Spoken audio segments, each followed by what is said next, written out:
We don't care if you're a lawmaker, Taylor, a judge, can you turn that up? police chief, firefighter. If you exploit children, we're going to prosecute you.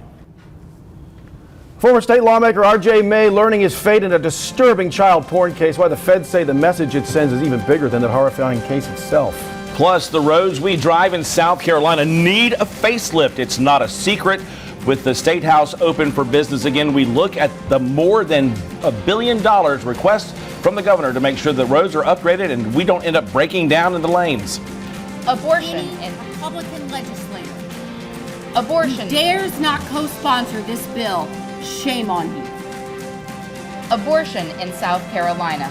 The state already has a highly restrictive law, but with work starting again at the State House, there's a new push that would ban the procedure and carry an extreme penalty. The state of South Carolina, of all states, need a hate crimes law, and I will continue to push. I hope this year we can get it over the finish line. Will this be the year state lawmakers pass a hate crime law in this state? We look at what's holding up the works at the State House. We're not going to have mandates on people to go get vaccinated. We've been through that with COVID, and we don't want to go in that direction. That was the governor last month. No vaccine mandates. But as the measles outbreak explodes, vaccination rates in South Carolina and the country are decreasing. We look at why. We're going to oppose it vociferously. We're going to do everything we can to stop it. Casino gambling in South Carolina. Polling says people are interested, but some say they will stop at nothing to make sure the games never begin. It is officially another Sunday in South Carolina with Dave and Catherine. This week's Connect to the Capitol starts right now.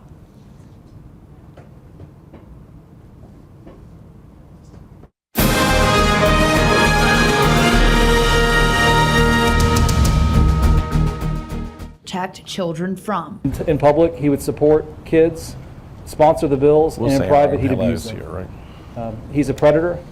He would deceive those even closest to him, and we're safer for him being in prison.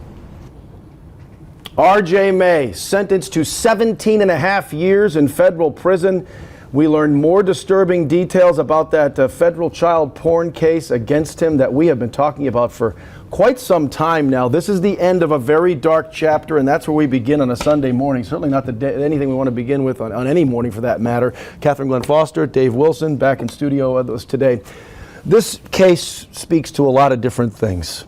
Public trust, the laws that people like R.J. May himself supported at the State House, yet was violating them at the same time. About protecting family values, protect the children. Laws that would be in place to be able to do this, as a matter of fact, was very vocal about the fact that there needed to be laws against child predator, especially when we took a look at some laws that were being pushed by Representative Brandon Guffey after his son was sextorted online, and that has been a big issue that has come up right now. And the fact that he was responsible for so much child pornography that went through, it's absolutely amazing.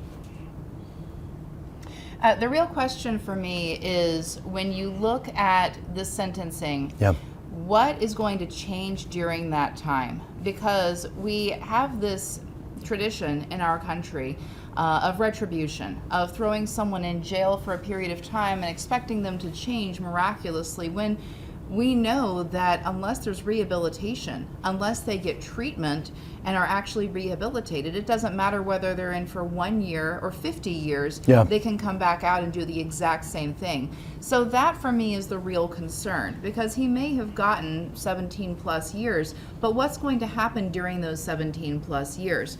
In all too many cases, these offenders actually connect with other offenders in prison and end up learning more tricks of the trade, more ways to commit these crimes better, to get away with it more. And so I'm really concerned with this level of sentencing.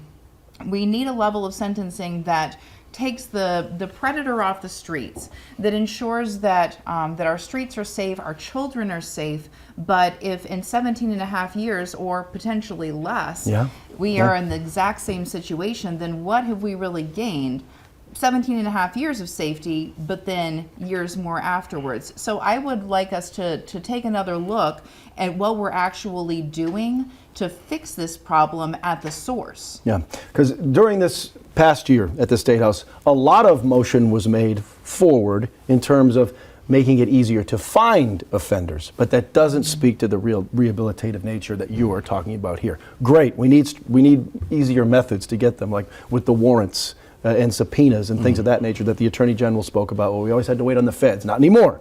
But it doesn't stop the crime. We can make laws, it doesn't stop the crime. Well, that's how he got caught. I mean, he got caught because there are nets that exist on the internet that companies, if they are responsible in what they're doing, there was I think it was Kick was the app that he was using. They recognized that there was something afoot. They made note of it. They took it to the authorities. The authorities then went after that.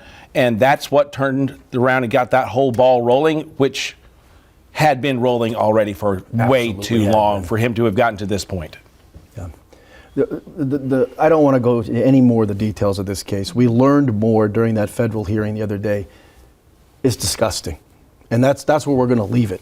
That's where we're going to leave it.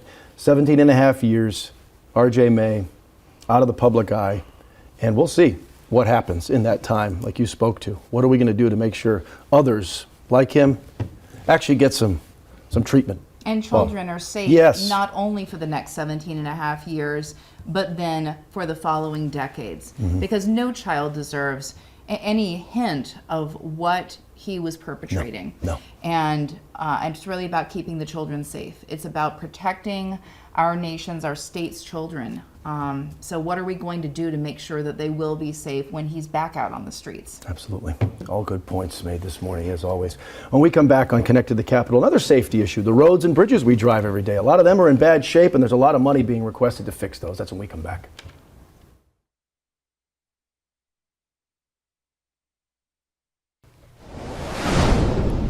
More than $1 billion in money requested for South Carolina's roads. The governor says the state needs it because of inflation and to avoid any delays on projects to improve the state's infrastructure. It has been one of those issues that has come up again and again. We saw a gas tax increase. And we heard from Shannon Erickson, representative who is over public works and education in South Carolina, say, we're not looking at an increase in the gas tax anymore in this state. But inflation has now hit our roads, and Lord knows we have an issue sometimes with inflation in tires and things along those lines, and potholes and everything else. And we're dealing with those issues, but the state's running out of money because the value of the dollar, since those dollars were allocated, doesn't go as far, is much less than it was. That's right. So when we look at our state's roads, the number of miles that can be paved with each with those dollars has decreased. And so we are encountering situations where we are blowing tires, where we're seeing problems with the roads. They just aren't as smooth, and it's creating problems with even just getting home at night. So we have to have a solution here. And that's where the governor has come back through, and he said he's requested more than $1 billion for that. $1.1 billion. And that is an important factor that has to get played into this, but it has left legislators asking the real question, how are we allocating the dollars? What's being done? There's questions about what's going on with the DOT. So that's the place where a government oversight is going to have to come into play as well. And are we using the dollars most effectively? Yeah, and with the way this state is growing, that's what a lot of this is about. They're trying to project these things out, like we're doing with energy as well in this state. Pretty soon, we're not going to have enough infrastructure to support the people that are coming here. We know what the projections are for the next 20 years. So, well, and we talked about this before, though. Per square mile, South Carolina has more roads, paved roads, per square mile than any other state in the nation. Now, we're a small state, so we don't have as many miles of roads as, say, Texas, but for our size, we have a lot of roads in the state that require paving, that require maintenance. We've got bridges that need to be taken care of, so that's a huge issue. Which takes us to a whole other issue when it comes to funding other issues that were in the governor's budget, and that's education. Education. Absolutely. Teachers, teacher pay. Again, he's been good about this his entire time in office. always pushing the education factor, and it's important. We all know that. We're trying to get the starting pay for first-time teachers up to $50,500, which is way ahead of schedule because they're at $48,500 now. But more is always better as we continue to deal with the shortage. It's gotten better, but it's not where we need to be. Right. It really is about attracting and retaining teacher talent. Because again, it goes back to our state's children about what they deserve. And they deserve teachers who are getting fairly compensated, who are incentivized to be in the classroom and are really the best of the best teachers. This is one of the ways that we're going to achieve that as a state. Oh, we'll see how much. I think he'll get this because he's made this such a hallmark of his administration in terms of safety in schools, getting them the resources they need. But as we've had our education advocates on this show countless times, and they say, we're not there yet, but we will be. Exactly. We will be eventually.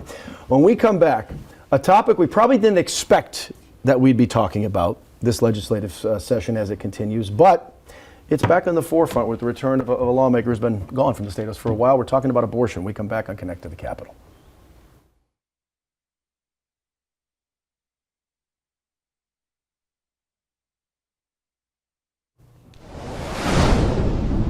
And any Republican legislator who dares not co-sponsor this bill, shame on you. No exceptions for rape, no exceptions for incest, and if someone gets an abortion or assists somebody in getting an abortion or a doctor performs one, you could be facing life in prison or worse, the death penalty.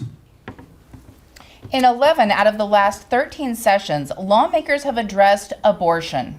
And with Spartanburg Republican Lee Bright back in the Senate for the first time in nearly a decade, he's trying to up the ante even more. We heard that quote from Justin Bamberg, yeah. Yes, and he really speaks to the heart of the issue, right? To the extreme nature of this bill.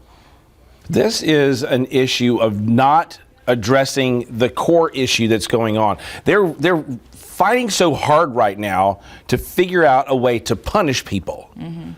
And instead of looking at this from the standpoint of how are we creating a society that can support people to be actually able to carry a child to term, to not feel the economic impact, to not, or the uncertainty that's there, to not have the community support that needs to be a part of that.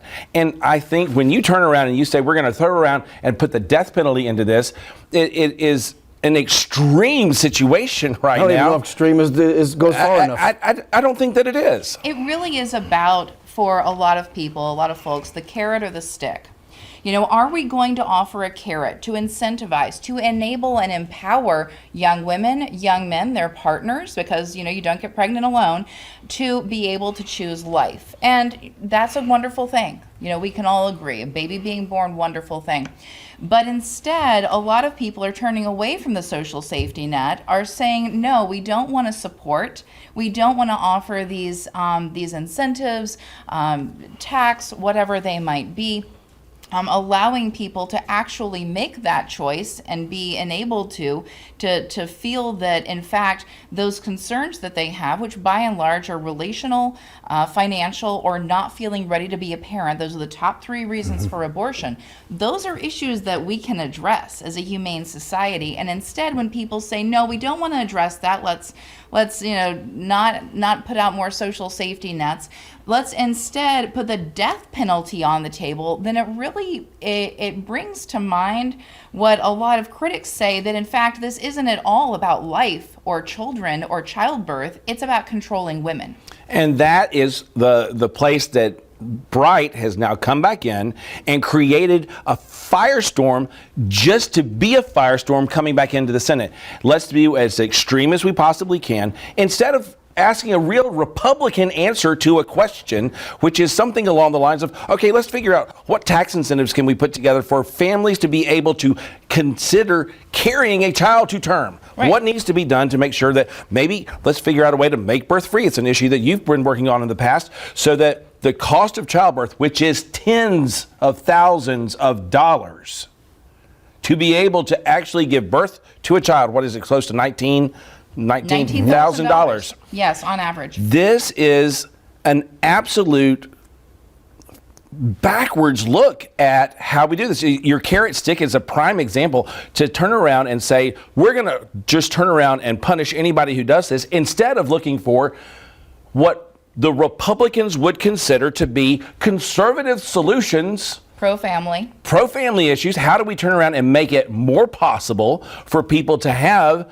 stronger families, have the economic incentive to be able to do so, and build America, and build it back up? This is where this is the third or fourth time in this off session where we've dealt with this issue, and it just keeps coming back up like this. That's right. And so we're seeing the flip side of a positive program. We're seeing the punishment, the control, and this is not something that our voters are clamoring for. In fact, South Carolina voters have by and large said this is not an issue. Yeah, this is not an issue that they are interested in pursuing any further at this point. Exactly. But there is an issue that has been on the forefront that some people have been talking about. To switch gears real quick, casino gaming in South Carolina is expected to come up for debate this week in the South Carolina House. Polling from across the state shows support for it, but there's still opposition inside the State House. Let's hear that real quick.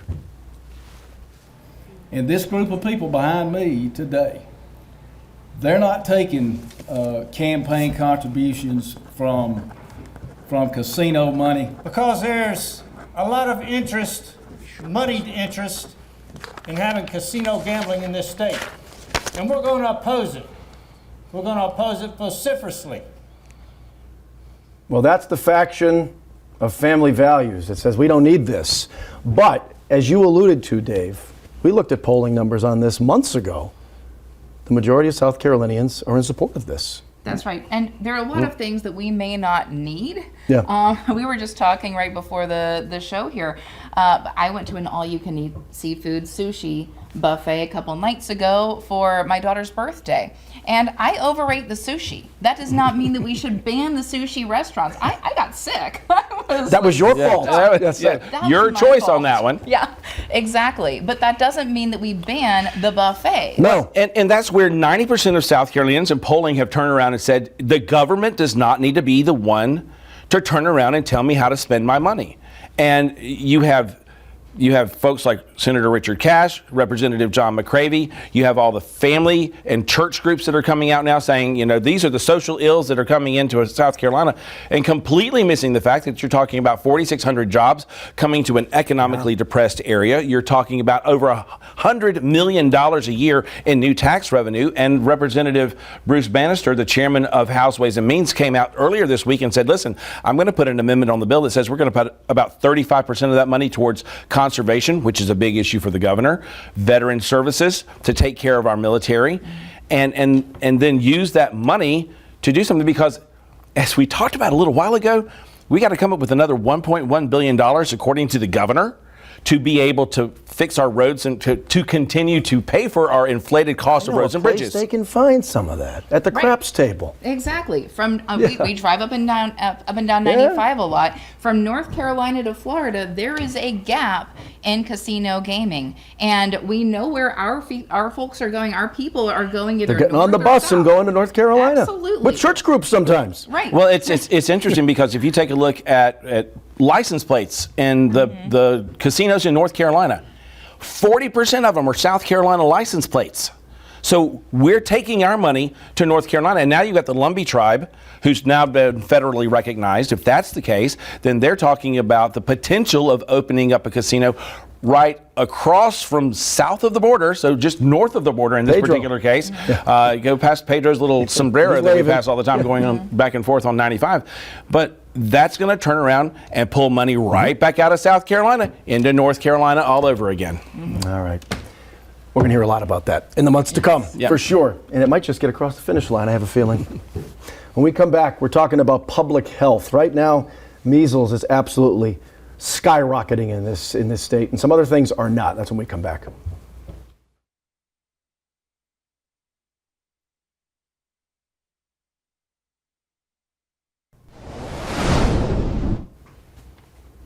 There are now more than 430 confirmed cases of measles in South Carolina. More than 100 new cases confirmed in less than a week. the majority of them concentrated in Spartanburg County. So let's talk about measles. Let's talk about the vaccine issue, because we have folks out there who have religious exemptions, don't want to get the vaccine, and we believe in religious exemptions. Sure, absolutely. We should be able to control what goes into our body. But that also comes with consequences. Actions carry consequences, inaction carries consequences, and if you don't get a vaccine, then that is impacting many people around you. We've had a teacher who almost died from, and she was vaccinated, but she almost died because of getting this this often deadly virus. And just at the beginning of January, we know that everything was is concentrated in Spartanburg County. We had someone infectious at the South Carolina State Museum in Columbia on January the 2nd. So up to 1,000 people potentially could have been exposed that day, vaccinated or unvaccinated. So that's how these things spread. So how did we get to the place of vaccines are bad?